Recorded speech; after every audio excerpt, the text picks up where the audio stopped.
2019ના નવેમ્બરની 1થી 10 તારીખ સુધી પૂજ્ય મોરારી બાપુની રામકથાનું આયોજન ઉત્તર કાશીમાં થયેલું અને સર્જક યાત્રા એવું એને નામ આપવામાં આવેલું, એની સાથે જનાર કલાકારો માટેનું. અને એમાં બધા સર્જકો જ હતા. મને એમાં આમંત્રણ મળ્યું એટલે તૈયાર થઈ ગયા. અહીં સ્થાનથી અમદાવાદના, અમદાવાદથી સીધા દિલ્હીને, દિલ્હીથી પછી લક્ઝરી બસોમાં અમે એને હરિદ્વાર પહોંચાડવામાં. ત્યાં પાછો આરામ કરીને 1 નવેમ્બરે પહોંચી ગયા. એટલે બીજીથી એ શરૂ થતું 10 સુધી. અને એમાં 7 તારીખે મારો કાર્યક્રમ હતો. અને સર્જકો જ હતા બધા. મારા એ કવિઓ અને લેખકો મિત્રો તો ઘણા જ છે. અને હું પાછો લેખક તો છું, 11 પુસ્તક તો બે લખી નાખ્યા. એટલે એ લોકોને આગ્રહ હતો કે ભાઈ અમારી વાતો કરો, મજા આવશે બધાને. તો એકવાર છે ને હું એક કવિ સંમેલનમાં ગયેલો અને કવિ સંમેલનમાં હું પહોંચ્યો. મને એમ કે આ કવિઓને સાંભળી મજા આવશે. અને કવિઓ આમ હું નિરીક્ષણ કરતો હતો. માપ બાટના જભા, વધેલા વાળ, દાઢી તો પહેલેથી વધેલી, આમ ખંભે થેલા અને કરુણાપૂર્ણ નેત્રો, આકાશ સામે અમથે અમથા જોઈ દે, આંખો અડધી ઉગાડી અડધી બંધ, અને હાવ જુદી જાતની ભાષા. એટલે મેં એક કવિને કીધું, ભાઈ આપ તો બહુ જ સારું લખો છો. તો મને કે હું લખતો નથી, મારાથી લખાઈ જાય છે. ઠીક કીધું. એટલે હું આગળ ગયો, બીજા કવિને મળ્યો. શું રચનાઓ તમારી હોય? તો કે હું તો માત્ર શબ્દોના સાથિયા પુરુષ. પરમ કૃપાળુ પરમેશ્વરે કોઈ મહાન ઉદ્દેશ માટે મને પસંદ કર્યો હોય એવું મારું માનવું છે.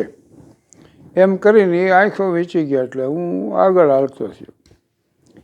એક કવિને મળ્યો. મેં અરે તમને તો શોભિતભાઈ ક્યારનો હું ગોતું. તો વળી હસ્યા. શમશાનમાં ચાંદની ખીલે એમ હસ્યા. અને વિષાદપૂર્ણ ચહેરે મને કે વર્ષોથી હું મને નથી જડ્યો તો તમને ક્યાંથી જડું. અને હવે તો અપદ્યા ગદ્યમાં કાવ્યો લખાય છે. જૂના જમાનામાં કાવ્યો હતા ને એમાં પ્રાસાનું પ્રાસ હોય. અને આ નવી તપથી જે લખાય છે એમાં એક લીટી નાની ને એક મોટી ને એવા બધા અપદ્યા ગદ્ય. પેલી ઓલા જૂના કાવ્યોમાં કહે માતને તાત પ્રભાતમાં પુત્રીને સુણ કહે વાતમાં રાત ગઈ વીતી વેગડા ઢોકડા કોકડા બોડિયા ખોલિયા દ્વાર દરબાર કેરા. આ દલપતરામની કવિતા છે. અને એમાં આવા પ્રાસાનું પ્રાસ આવે. પણ આ તો હું ગોઠવાઈ ગયો સામે ઓડિયન્સમાં અને કવિઓ આવીને મજા એની રચનાઓ રજૂ કરવા. એક કવિ આવીને કીધું કે વાત વાતમાં થેન્ક યુ ને વાત વાતમાં સોરી. એક હતો ભમરડો ને એક હતી દોરી. તોપમાં તો ગોળો ચડે ને બંદૂકમાં ચડે ગોળી. ભોજો ભગત એમ ભણે ફાગણ મહિના હોળી. વળી બીજા કવિ આવ્યા કે આ પાસે ચરતી હતી ગાય એવો જ હું છું. એને નીરો જો ઘાસ તો મુજને સીધા અવગણો. એ વળી બેઠા. અને હું તો હજી વિચાર જ કરતો હતો.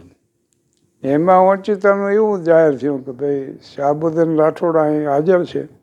એટલે હવે યોજક કે હું એમને વિનંતી કરું છું કે તેઓ રજૂઆત કરે. એટલે મેં મજાક કરી. મેં કીધું આ કવિઓ અને લેખકોનો વર્ગ એવો વર્ગ છે. અને ઘણી વાર તો આ લેખકો એવું લખે કે વાસ્તવિક જગત એને કાંઈ સંબંધ ન. મેં કીધું હું એક વર્ણન વાંચતો પણ એવું વર્ણન નવા ઉમંગોને અરમાનો લઈ 10 ડિસેમ્બરનું સવાર પડ્યું. પ્રભાતના પ્રથમ કિરણોએ મધુકરના શયનખંડમાં પ્રવેશ કર્યો. પવનની મંદ મંદ લહેરી પ્રસરી અને રેશમી પડદો સિતાર પર ફરી વળ્યો. સિતારમાંથી એક ઝંકાર જાગ્યો અને સમગ્ર વાતાવરણમાં સંગીત ગુંજી ઉઠ્યું. એ જ વખતે સ્મિતાએ મધુકરના શયનખંડમાં પ્રવેશ કર્યો અને રૂપાની ઘંટડી જેવા મંજુલ સ્વરે કહ્યું, મધુ, હવે જાગવું છે. પુષ્પ પરના ભ્રમર જેવી મધુકરના ચહેરાની લટને દૂર ખસેડવા માટે સ્મિતા નીચે નમી ગુલાબ પરથી એક બુલબુલે ડોકિયું કર્યું અને શરમાઈને ઉડી ગયું. હવે આ નવરા બેઠા આવા વર્ણન કરે. વાસ્તવિક જીવન કોકને હશે કે આવું બધું સિતાર પડ્યા હોય ને શયનખંડ હોય ને, બાકી તો 10x10ની રૂમ હોય, ખોયા જેવો ખાટલો હોય અને એમાં સૂતો હોય. આને જોઈને જ આપણને એમ થાય કે આને સૂતા સિવાય બીજું કોઈ સુખ નથી.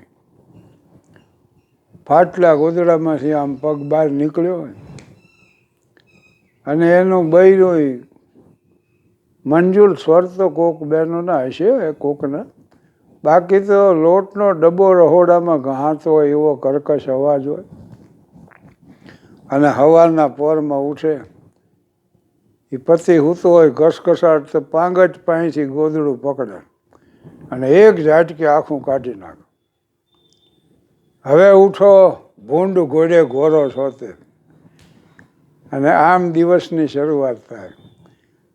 ઓલો કે પણ મને હુવા દે તો તારું શું જાય, તમે ઉઠો તો મને કંઈક કામ સૂજે.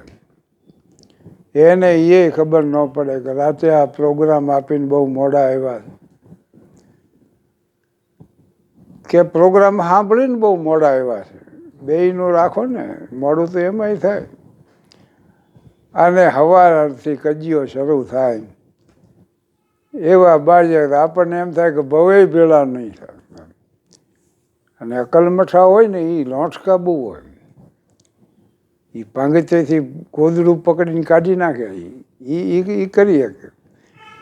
અને સિતાર મેં કીધું ભાગશાળી ત્યાં હોય ભાઈ, બાકી તૂટલા તંબુરા પડ્યા હોય. અને કોયલ આમ્રકુંજમાંથી કોયલે ટવકાર કર્યો. હવે આમ્રકુંજમાં કોયલું તો કોકની યાદ હોય સવારમાં રવકાર કરવા હતું, બાકી રાતના હેઠવાડ પડ્યા હોય ને એનામાં છે કાગડા કરા કરા કરતા હોય. આવી બધી મેં વાતો કરી.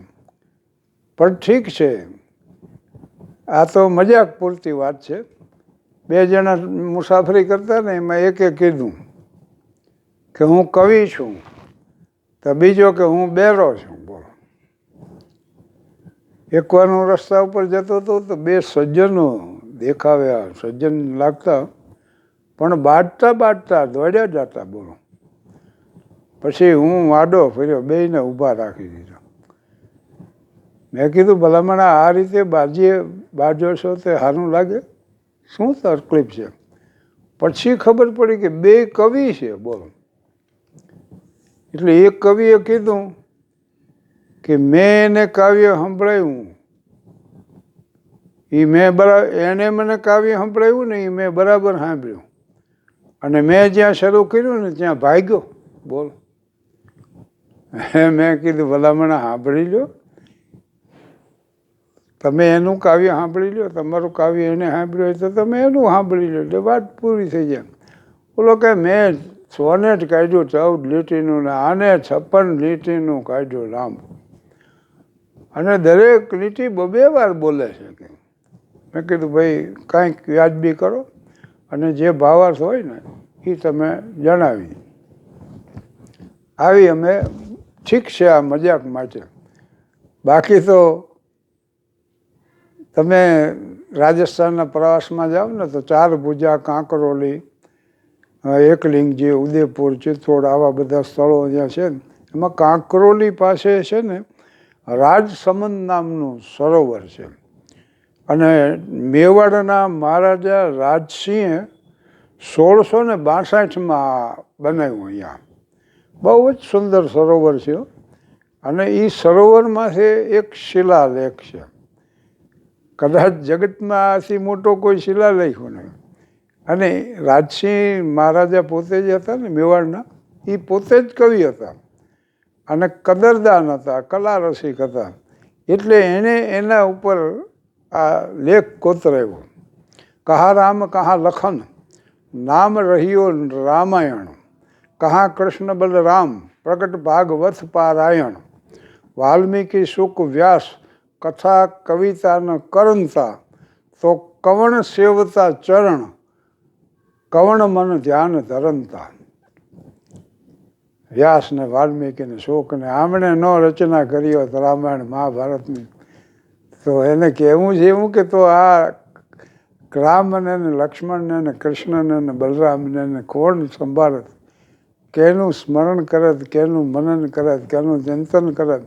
તો કવિઓનું તો મોટું જબરજસ્ત પ્રદાન છે. પછી ઇલિયડ હોય કે ઓડેસી હોય હોમરનું, રામાયણ હોય વાલ્મીકીનું કે મહાભારતનું, વેદવ્યાસનું મહાભારત હોય, તો આટલું મોટું જબરજસ્ત પ્રદાન છે. અને એના હિસાબે આ સંસ્કારિતાનો સર આટલો ઊંચો જે છે ને, એ કવિઓ અને લેખકોને આભારી છે. આભાર.